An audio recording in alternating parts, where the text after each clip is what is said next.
For 68-year-old Helen Scott, handing over her prized tapestry to hang in Parliament House is another rehabilitation milestone. I think that's very nice. That's very good. I'm always proud of myself. 27 years ago, Helen suffered a stroke, which severely affected movement down the right side of her body.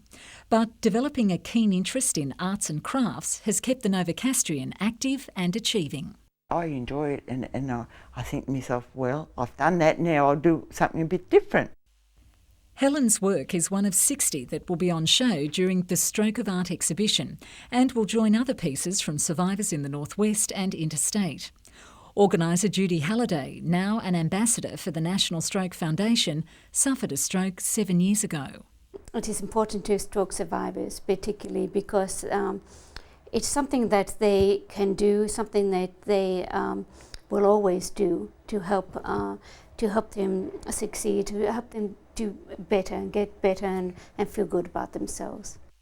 Stroke affects around 45,000 Australians every year. It's the third largest killer after cancer and heart disease. It's hoped the exhibition will raise $100,000 towards research and help stroke survivors lead active and even artistic lives.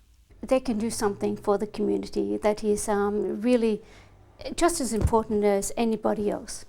When you first start to do it, it might be too good, but the more you do it, the better it gets.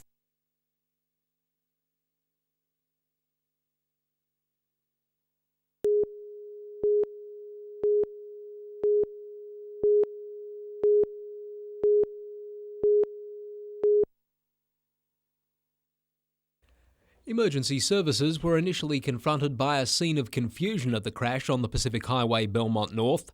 The front end of a vehicle and an engine were on a traffic island, sparking fears that possibly two cars may have been involved. However, the remainder of the Ford Falcon was found in the front yard of this home after the vehicle left the highway and slammed into a power pole, breaking it 1 metre above the ground. Amazingly, the driver walked from the wreckage and was able to ask the homeowner to call for help. The 19-year-old Belmont man was taken to John Hunter Hospital with arm and facial injuries. Restoring order after the crash proved to be a marathon job. Late this morning, more than 12 hours after the accident, Energy Australia repair crews were still working to replace the power pole, although power supply to most homes in the Belmont North Julestown area had been restored. And a 49-year-old Sydney man airlifted to Newcastle's John Hunter Hospital from a three-car collision at Saltash remains in a critical condition. The Parramatta motorist was driving along Nelson Bay Road towards Newcastle when his Daihatsu sedan was hit head-on by a Corolla that had apparently clipped the back of a truck. The badly injured man had to be cut from the wreckage. Gary Blair, NBN News.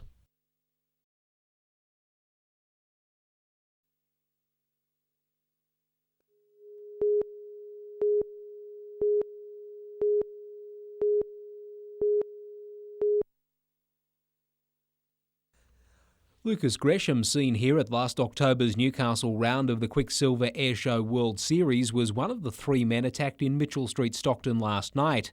The 23-year-old was stabbed in the stomach and had his lungs punctured, while friend Luke Keegan, who was also being treated in John Hunter Hospital, suffered wounds to an arm and leg.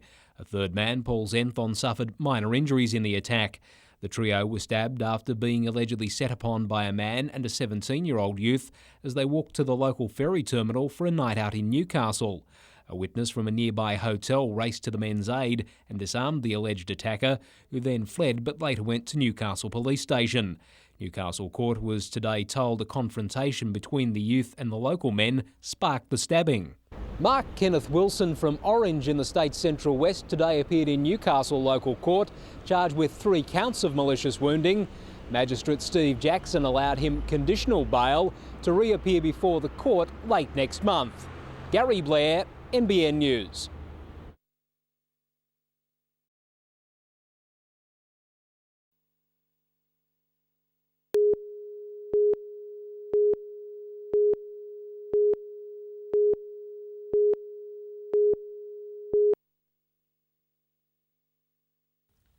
behind closed doors lies one of the museum's little-known but most prized pieces, a model stage crafted by theatre great John Bell as he was growing up here in the Hunter.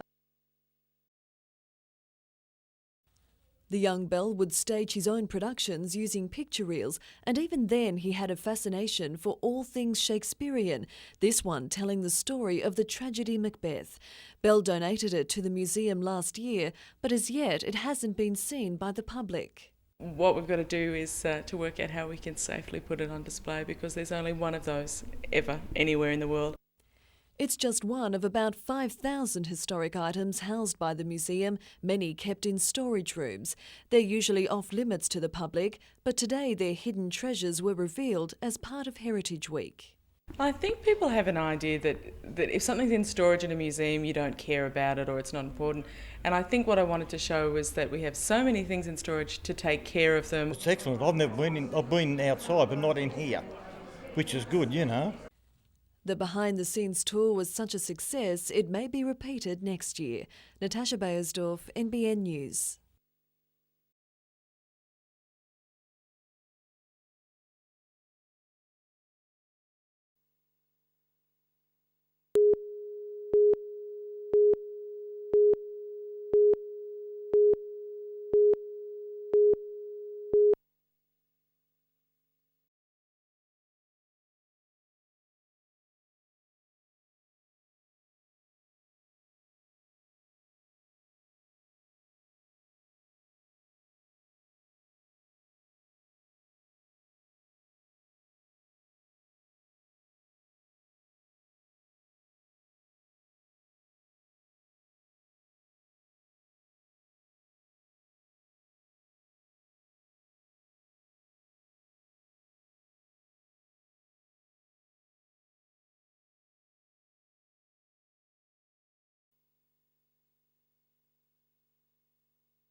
For decades, the Northern New South Wales Soccer Federation has overseen the development of the sport in an area covering 40,000 players.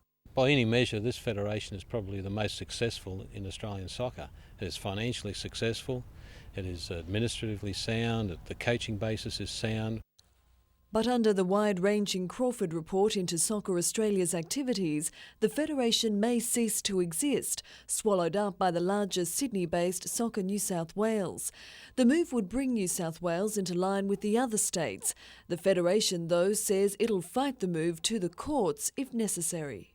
And our first step will be to look at convincing the other members of Soccer Australia that this just isn't on. While concerned about the Federation's future, Newcastle United has thrown its support behind the inquiry's push for radical reform at Soccer Australia. For it, the main benefit is a standalone NSL competition. The nation's premier competition can be run by the NSL clubs and by the owners who are currently footing the bills. The Crawford report's recommendations will be voted on in coming weeks. Natasha Bayersdorf, NBN News.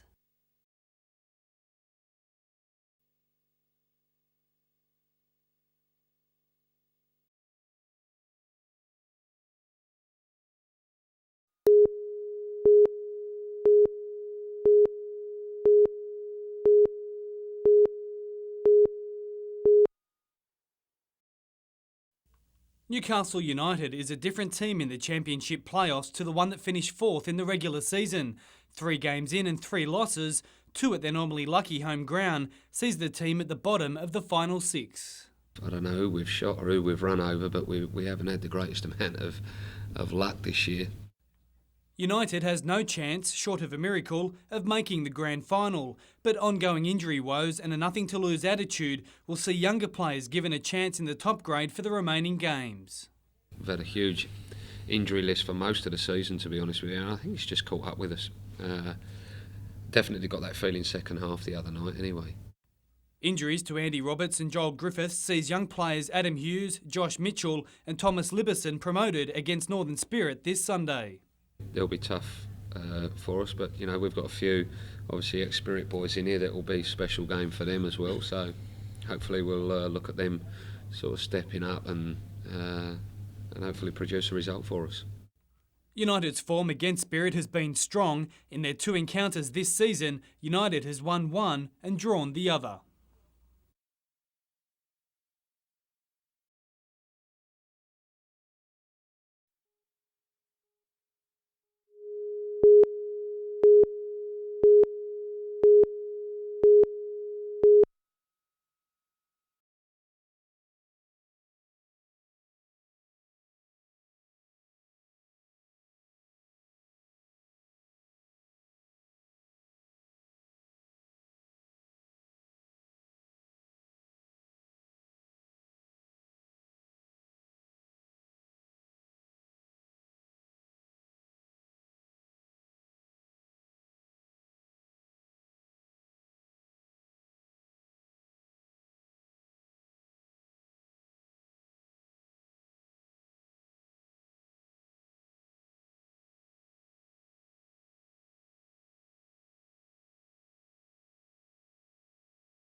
With a helping hand to get the headwear just right and parents and teachers suitably decked out, Easter hat parades were underway at schools everywhere today. Rabbit ears, chicks and tiny chocolate eggs were popular in this year's designs, with a mix of cardboard creations and modified straw hats. Fennell Bay Public School's life-size bunny looked like he had a toothache from too many chocolate eggs. But over at Adamstown, the bunny was more upbeat and enjoyed the Easter singing.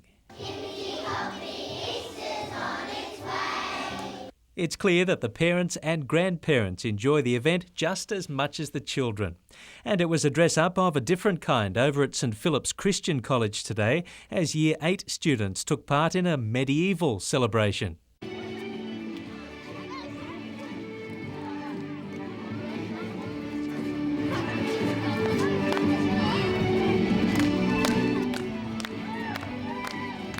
Students were locked in mortal combat of all kinds as part of their medieval history studies.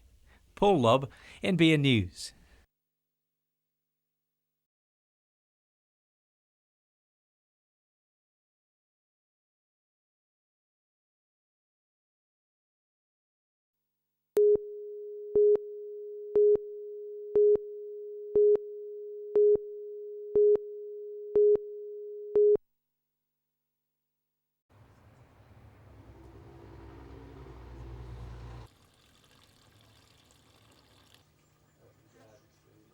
You have to do this. I also am an A-grade floral artist, which I did through the Torres Society.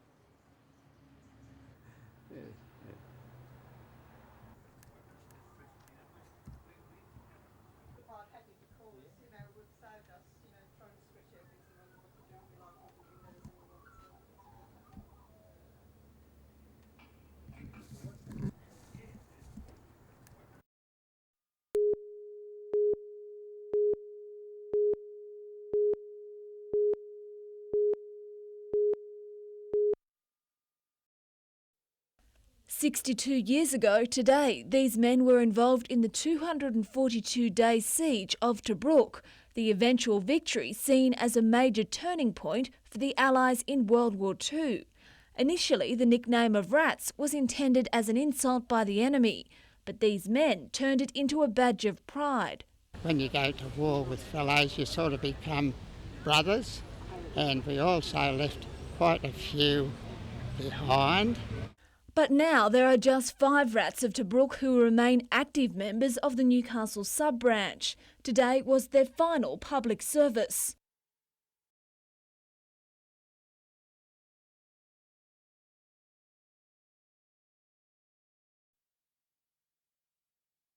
Civic leaders honoured the surviving Rats, laying wreaths, while also giving special mention to those still serving Australia in Iraq. And if there's a danger to ourselves, we have a right to do something about it, whether we hate war or not. While it may be their last public service, clearly the Rats won't be forgotten, just like a message which remains at the Australian grave sites in Tobruk. When you return home, tell them of us. Tell them we gave our tomorrows for your today. Lyndall Derrick, NBN News.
It may come as a surprise to some, but the family background of a child has a bigger impact on their results at school than what actually happens inside the classroom. That's according to the latest research released today by the Smith family. It also found low-income families have just over $11 a week to spend on their children's education, compared to $51 for those on high incomes. That's where initiatives like the Smith family's Learning for Life program can help. It provides 850 students in the Hunter who are from low-income families with education scholarships. If we can get in when the child is early, we can prevent problems from happening later, and then it seeks to follow them at all stages through their learning, so from preschool to school and then into university and TAFE. The Smith family says parenting programs like the one coordinated by these support workers at Windale can also make a difference. What that does is it gets parents and young children early in their life and teaches them the skills of proper parenting and reading and how to engage a young child so that when they get to school they're ready to learn. The organisation says parenting programs should also be included in Australia's welfare system. Lyndall Derrick, NBN News.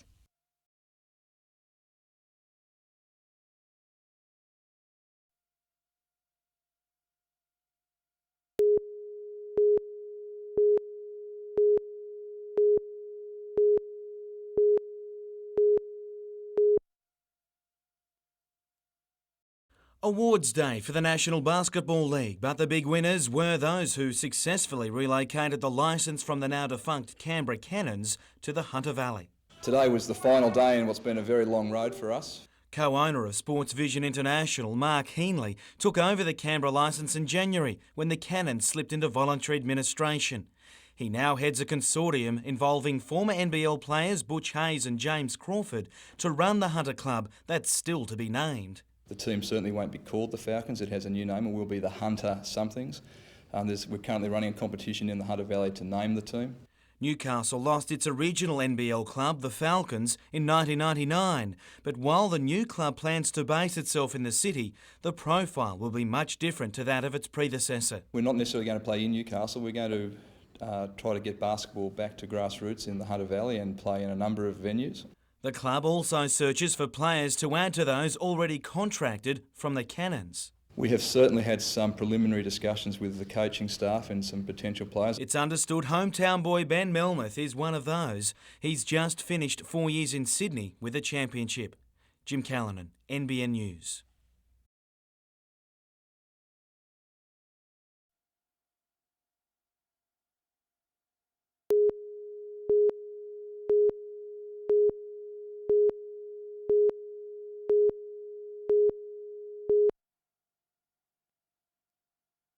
An early morning start for the Knights, who trained in front of some 3,000 loyal red and blue faithful. But it'll be another sleep at least before Ben Kennedy has a clearer idea of his situation. Unable to train today, the Test forward had scans this afternoon after partially dislocating his collarbone at the sternum. Still fairly sore, but still expressing that he'd like to play. He's the only concern in the team named to play the Sharks, despite Sean Rudder being hampered by the flu, a thigh strain and an infected toe. It's consistency that troubles Tamana Tahu. After another evening game that included a raft of errors, the Blues winger is keen to make amends this Sunday. Just lack of concentration, lack of fitness a little bit. His coach certainly won't be trying to curb Tahu's attacking nature, especially when he knows just what he's capable of. In fairness to Tamana, with some of the criticism, he had 17 carries of the football on the weekend, so he's putting his hand up and he's running the ball strong every time. If they're on, I would like to have the ball, if it's on, but if we make a mistake, we're not going to stop doing it. We're going to. And it will be on this Sunday.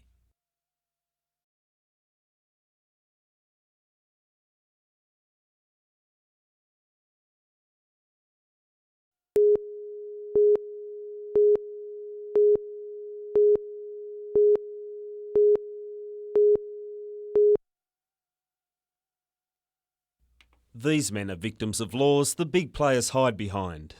When Nardell Colliery near Singleton ceased operating last month, so did a casual workforce of 70, all employed by contractors who paid their employees in full. And their reward for doing the right thing by their workers, 17 cents in the dollar. For Labor contractor Vince Martin, that means he'll receive a mere $187,000 of the $1.1 million owing to him by Nardell's parent company, the Macquarie Bank. They're all meeting their debts. They've come to arrangements with creditors around the place. They've borrowed money and they'll trade their way out rather than doing what Macquarie Bank done, which was dump the debt and walk away. After hearing about plans by the mine's administrators to move previously mined coal this morning, the contractors picketed the Ravensworth rail terminal. There's $300,000 worth of coal down there that we've mined, we've washed, and Macquarie Bank are going to just take the money again and run. I talked to a few of the guys around here yesterday, and they all they were all the same way. But they've taken the hard road, and they won't make money for 3 or 4 years. Neither will we, but we'll trade out of it. The Macquarie Bank agreed to meet with Minister for Mineral Resources Kerry Hickey this afternoon to discuss a payment plan drafted by the creditors. Stephen Mount, NBN News.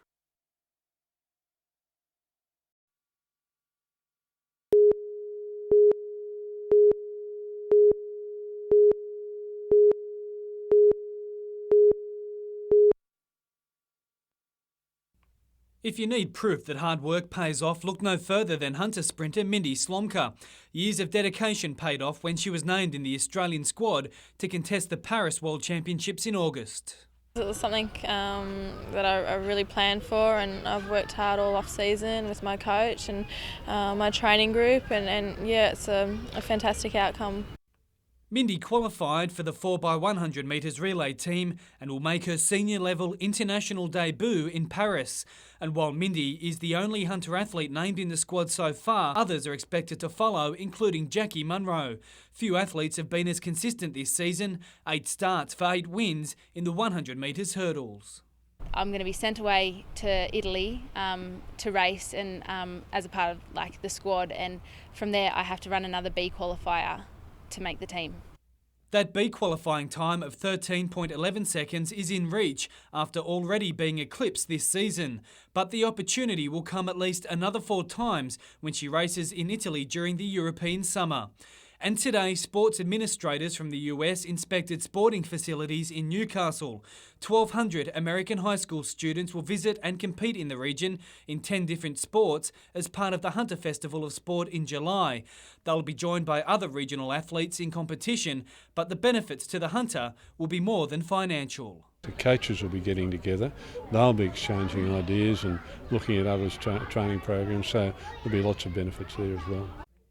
Cullen Robinson, NBN News.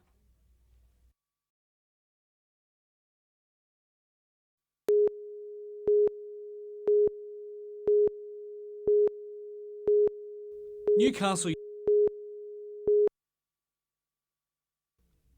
United goes west this weekend against the competition's most consistent team of recent years for a must-win game. We've got a situation where we need to win the next 6 games, and we'll be doing our utmost to do that. Now, it's obviously a very, very difficult task, but won't be for a lack of trying. Newcastle, though, is still struggling with injuries. Peter Zakenis, Alex Moriera and Scott Bailey are still at least a week away. Perth Glory is sitting atop the NSL finals table, while Newcastle remains at the bottom, and the prospect of taking on the league's best attacking force doesn't sit lightly. I just think that usually it's our back 3 or back 4, whichever way we go, we'll have to be in a situation where they're on their toes and they know exactly where the likes of Murray and Merger and Despotovsky and these boys are.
It's one of the year's busiest days for buying seafood, with meat off the menu tomorrow for the majority of Australians. The Newcastle Fishermen's Co-op was today packed like a tin of sardines. By midday, more than 400 people had filed through the doors. It's expecting a fish spending spree of around $200,000 this week. We're selling a lot of prawns. We had to buy some in as well as the local prawns. And fish, any kind of fish. They're just buying anything we've got on display. And every effort is made to meet the needs of the Easter appetite. The co-op will reopen tomorrow from 5 a.m. until midday, with the best fish expected to be snapped up early. Meanwhile, anglers have been reminded to ensure they have a recreational fishing licence. New South Wales Fisheries will be on the lookout for any illegal fishing over Easter. A 3-day licence starts at $5. Lyndall Derrick, NBN News.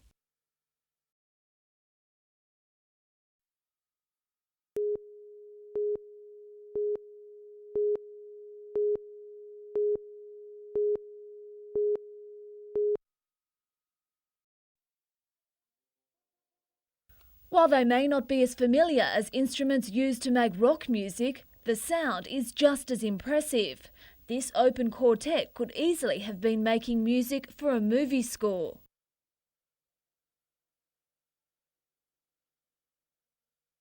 Today, soloists took to the stage as part of the National Band Championships. It's attracted 85 bands from across the country and as far away as Japan.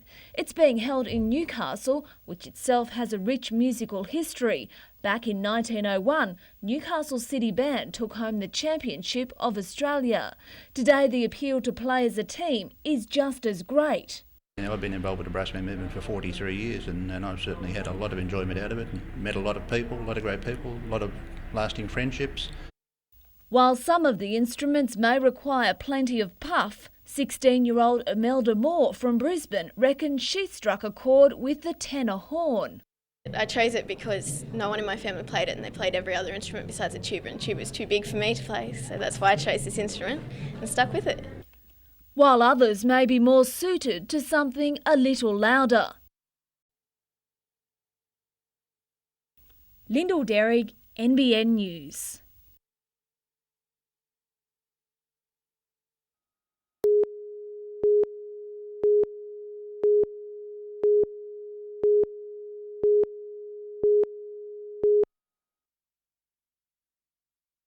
Another holiday season, another morning logjam for motorists heading north on the Pacific Highway outside Karua.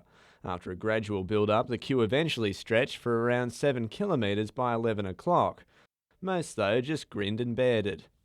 You guys got to put up with it. For a holiday weekend, that's the way it is. Saying about New South Wales roads when we come from Victoria, how good they were, but I've just changed my mind.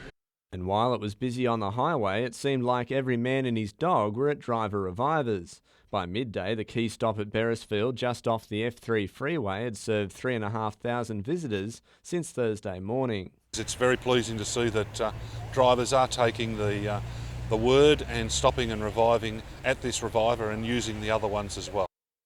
Police have also been pleased with behaviour on the roads so far this weekend, with speeding, drink driving and accident figures all down so far.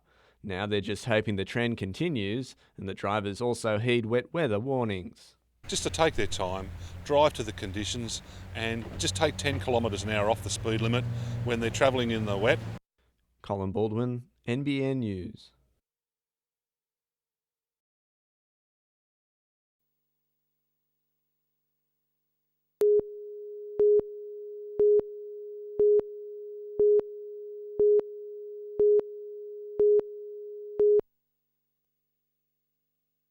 Even those who might not have heard much about the event had no excuse for missing hundreds of marching bands winding their way through the streets of Newcastle this morning.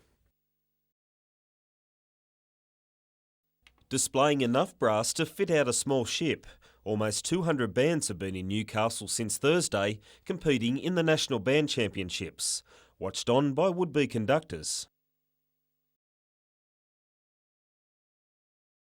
One group few would tackle this weekend, though, was the Royal Haifafua Brass Band, with many of its musicians actually swapping their boots for the brass. We've got a few rugby players now, kids still playing in school. And, we hope they have a future in that. And they can also be a good musician. And according to the bandmaster, competitions like these can also mean much more than just music. Catering for our kids, well, especially our youths.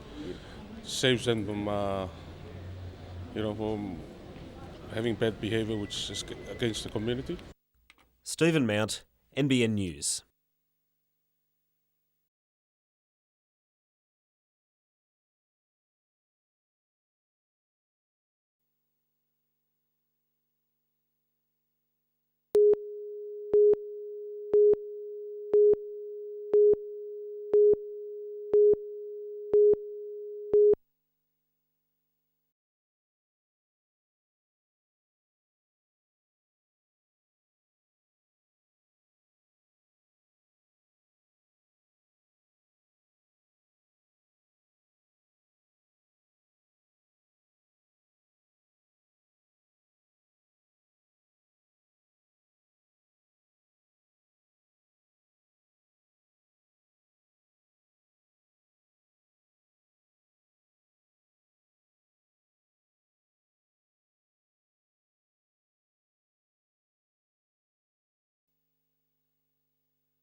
Injuries and a tough start to the season haven't stopped the Knights chalking up 4 wins, including Sunday's come-from-behind victory against the Sharks. The next danger is not to then relax against teams that aren't considered in the top half a dozen teams, and I guess at NRL level we're seeing upsets every week. Despite a number of matches last season, Adam Woolnough is only now getting used to top-grade football. Along with Daniel Abraham, the pair have been joined by a number of young players doing their bit in the absence of some bigger names. It's a huge challenge for the blokes, and including Andrew Price and Matt Kennedy now and Luke Quigley. We're all sort of sticking together and doing what we have to do out in the field. Although those young guns will have to aim up again this week, it's hoped Ben Kennedy will make a return from a sternum injury. He didn't do a lot last week, to be honest. He didn't do any training or contact at all, so it would be unfair to say he's an automatic starter, but I think he'd be very keen to play, provided they're happy for him to do so. Prop Josh Perry, though, is a certainty after being troubled by an elbow problem. He's 100% confident to play on Saturday.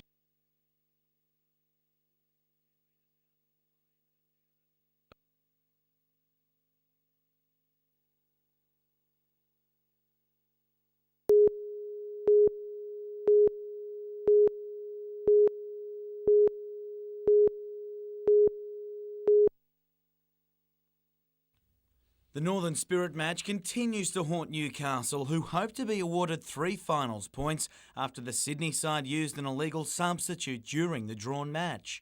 Spirit was fined $2,000, but United believe they have rights to the full 3 points. The same game also included the controversial send-off and subsequent 1-week suspension of Daniel Beltrame. Referee Matthew Breeze was confronted by United coaching staff after the game, and it hasn't gone down well with Soccer Australia. While the Gary Van Egmond outburst in Perth is sure to be looked at as well. Look, I just feel sorry for the lads out of this, because I don't want anybody to sort of turn around and think that they've just thrown the towel in and not given it a go. No hope of reaching the grand final. United's injury woes have struck deep once more. Talented teenager Joe Wheelhouse damaged ankle ligaments and could be out for up to a month. He was just one of 3 injured in Perth. I'm having a scan tomorrow, so that should bring a few more things clear. So hopefully by tomorrow we'll know the full extent of the injury.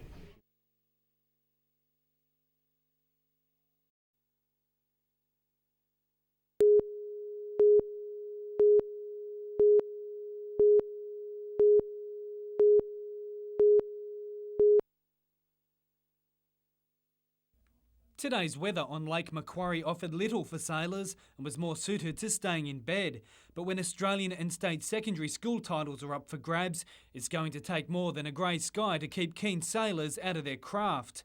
Unfortunately for around 200 competitors, the wind didn't cooperate, making it slow going. Some instead lazed about and did anything but strictly sailing.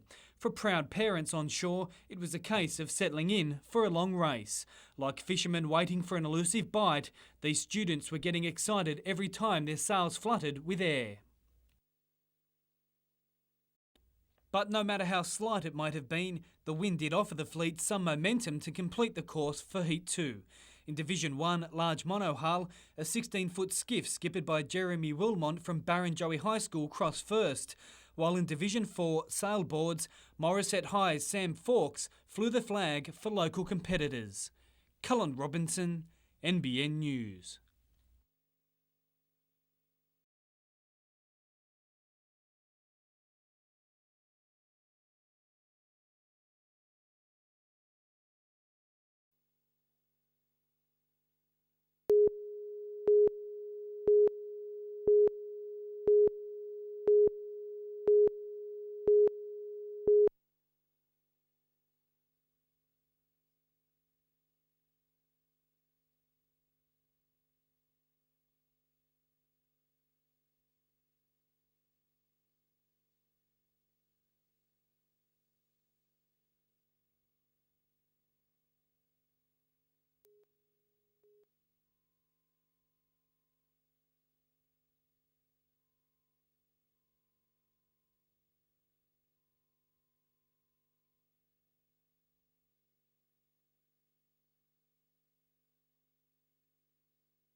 This little green sea turtle has been nicknamed Esky. That's how he was delivered to the National Parks and Wildlife Service after he was washed up at the entrance on the weekend. But other turtles which were swept ashore were mistakenly returned to the rough seas by passers-by and later drowned. It's a tragedy considering the species is endangered and struggles even to survive in the wild.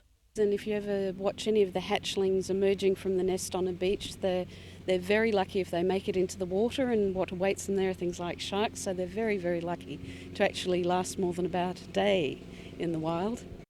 While the weekend's wash-up was unusual, carers say rescued turtles should be reported to authorities immediately.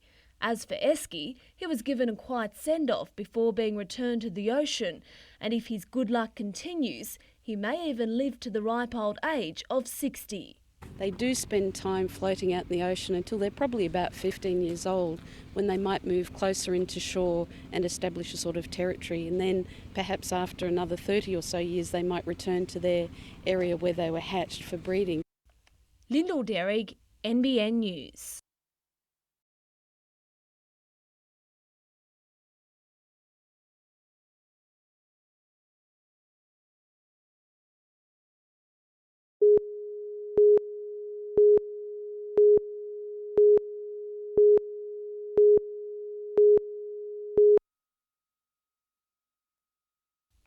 As war veterans proudly marched to Nobby's Beach in darkness, waves lapping by the seaside conjured images of Anzac Cove, where our legendary diggers arrived 88 years ago. For some veterans, it was just the start of a long day, which included marching with their original war regiment. I haven't got many colleagues there, they're all in Sydney, all my unit, and so as soon as I'm finished here I go down to Sydney and we enjoy ourselves down there. And as the sun rose over the ocean, many reflected the tragic fate of our diggers. It's spine-tingling just to stand here and watch the sun come up and think that 88 years ago those guys stormed ashore on a beach very similar to this, a cove. Meanwhile, this Anzac Day spelt the end of an era for the Hunters Rats of Tobruk. We used to have nearly 300 members in Newcastle. We've got 27 left now, and only about half of them are mobile. Today was the last time the region's rats marched together under the one banner. Yeah, I feel quite sad about it. You get around and meet a lot of mates that you only see them once a year. It's a bit sad, but yeah, we're getting too bloody old. That's our trouble. But it seems nothing will stand in the way of the friendships which were first formed more than 62 years ago. Also showing Aussie mateship were these Vietnam vets and a new generation of Australians who were proudly wearing their relatives' war medals.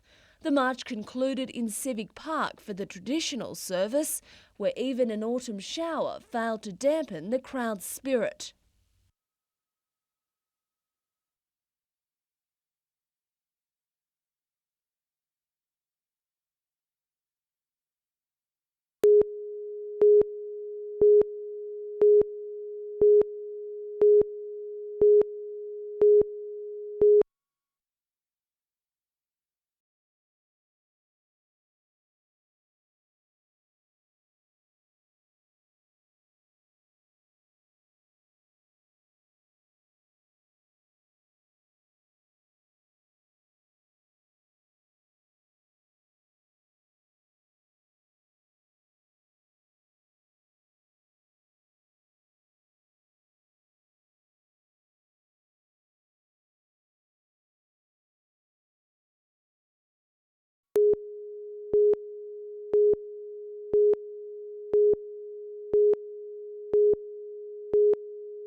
Robbie O'Davis was having a huge game against the Tigers when 2 minutes from full time he passed the ball only to be flattened by Robbie Beckett. The impact knocked him through the air, but the end result was a shocking injury, his nose reflecting the shape of Beckett's elbow. Robbie O's in a fair bit of trouble. He's suffered obviously a very badly broken nose, but also a cracked palate, so he's got extensive facial injuries which will need surgery I think this afternoon. So we're just concerned for his well-being at the moment, and I think we're going to be without him for a considerable amount of time. Beckett was placed on report but acted like he was hardly done by.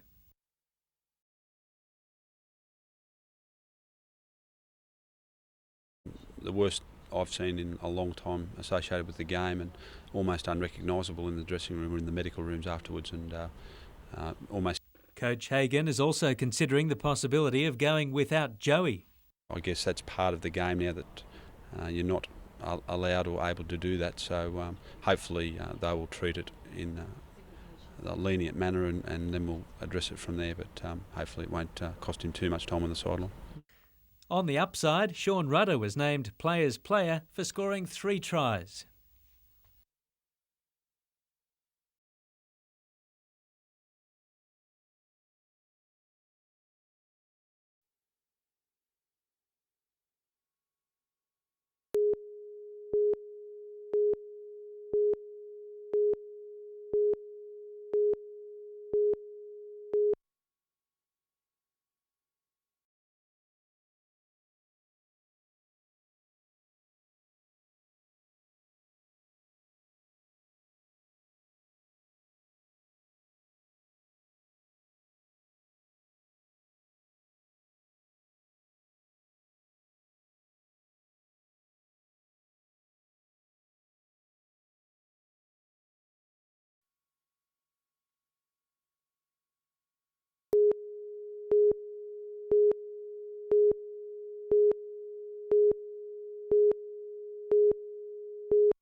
Newcastle Airport was busier than normal this morning, with Sydney fogged in. 9 aircraft, including this 737 from Auckland, were laid over on the tarmac for half an hour until the fog lifted further south. But one aircraft that was on time was Brindabella Airlines' first direct service from Canberra. The 9-seat Piper Chieftain will make 2 return flights each weekday. It was very good to see passengers arriving on the first flight from Canberra, and indeed passengers going back to Canberra. And the forward bookings over the next couple of weeks at least, Brindabella Airlines is very confident, and there's a good possibility they'll move to a 19-seat aircraft sooner than later. It's the first service to Canberra since Impulse merged with Qantas in May last year. We had 14 destinations served directly out of Newcastle. We're now down to 5 or 6, including Cooma. And we see certainly the restoration of Cooma and Canberra as being very positive steps back towards what the market needs. The Canberra flights take about an hour and cost over $500 return. Skiers will also be catered for this winter with Cooma flights starting on June the 6th. Paul Lobb, NBN News.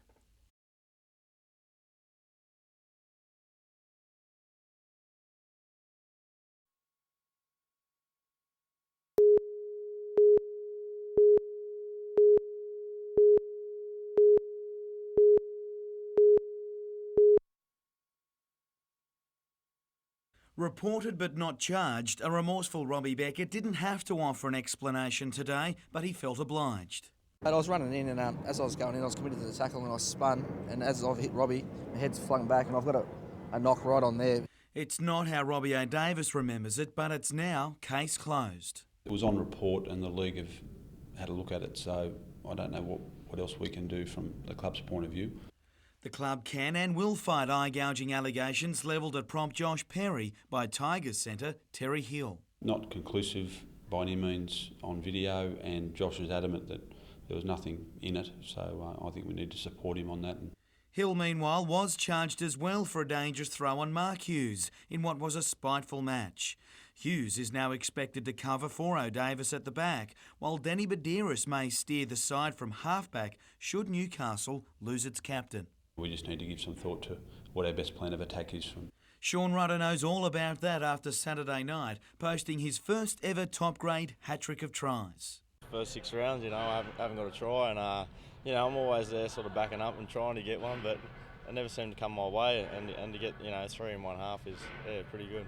Jim Callanan, NBN News.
We need people to spot, if they see anybody, to please get in contact with the police or the appropriate authorities, because it's just getting too out of hand.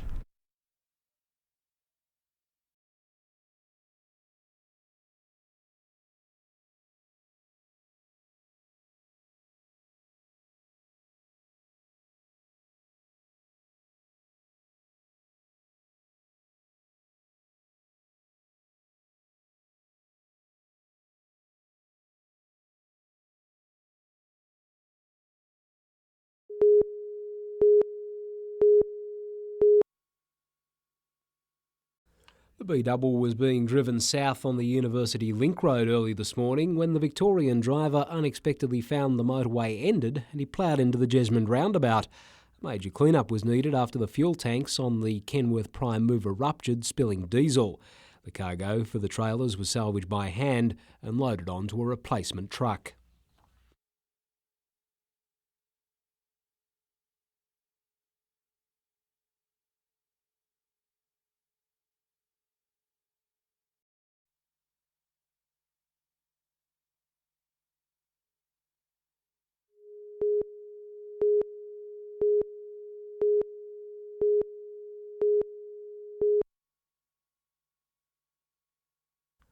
The blaze erupted in the Fenton Avenue home at around noon. Delivery driver Michael Weeble was among the first on the scene after noticing an elderly man standing outside calling for help. Just a guy just standing on the front porch and smoke pouring out of his house, so we just straight in, rang the 000 and then the ambulance and fire brigade. The man, aged in his 80s, had been affected by a smoke as he made his escape from the burning building. Ambulance officers treated him on the scene before he was taken to John Hunter Hospital in a stable condition. It's understood the man's wife, also aged in her 80s, had only left the home minutes before the fire was noticed. Flames took less than half an hour to severely damage the top level of the couple's home of more than 50 years. Firefighters are investigating a report that the blaze may have been sparked by a clothes dryer in a front room of the home. There is a clothes dryer in the front, and if that's it, it's really started to torch it. We believe the beams in there are Oregon, so they've really burned well too. Gary Blair, NBN News.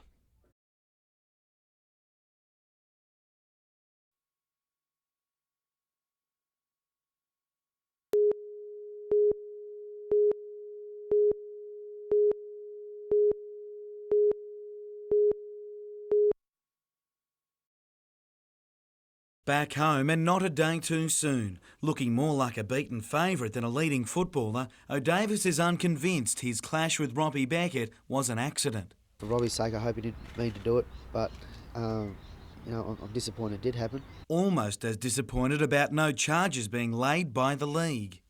I can't see how they couldn't get mine right when I walked off the field with a bloody nose, and them guys got nothing more than maybe a headache. Mark Hughes will now fill in at fullback in a raft of changes. Matt Parsons will captain the side in the absence of Andrew Johns, but Test rake Danny Medeiros will be the one steering them around the park at halfback. You just got to deal with it. Injuries and now suspensions have dropped the average age of the Knights team to play the Storm to less than 23. It's certainly not getting any easier at the moment, and it's probably come a little bit sooner prior to the game. Among the changes, rookie Craig Hall moves to the centres, while Gavin Quinn will debut on the wing. Luke Quigley steps into the number 9, while Clint Newton will start after just one game back from injury. Life's never dull in this industry. It shouldn't be tomorrow night either, with Josh Perry to fight an eye-gouging charge levelled at him by Terry Hill. The Knights not ruling out countering the Tigers centre's claim should nothing be proved.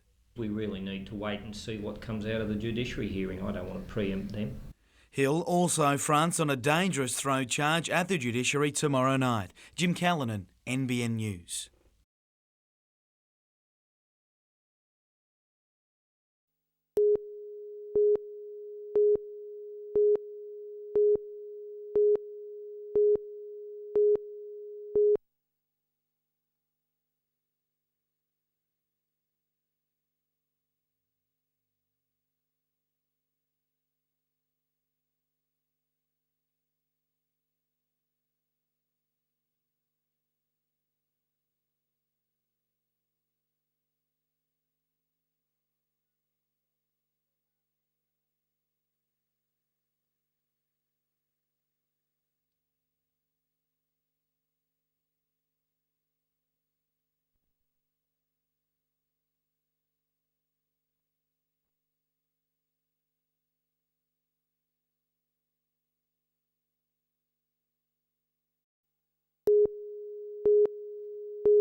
This angry outburst following an arguable red card against the Northern Spirit has cost Daniel Beltrame 5 weeks on the sideline.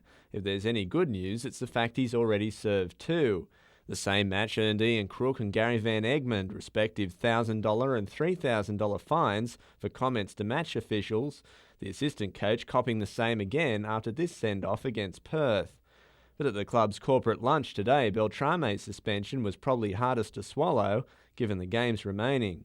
Tom's come in and done well, young Tom Willis, but obviously it is a blow to lose your number 1 keeper. Consequently, United will field another young team this Friday against 4th-placed Adelaide, with Daniel Shiroki and Jason Cowburn set to make their NSL debuts.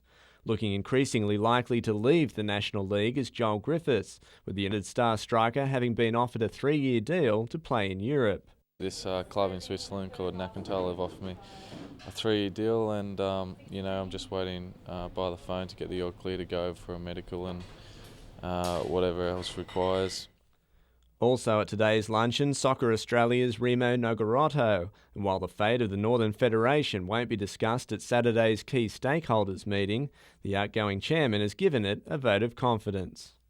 They're a profitable organisation, and they're an organisation that has been able to deliver development results. I'm not quite sure why we're even going down this path of abolishing Northern New South Wales.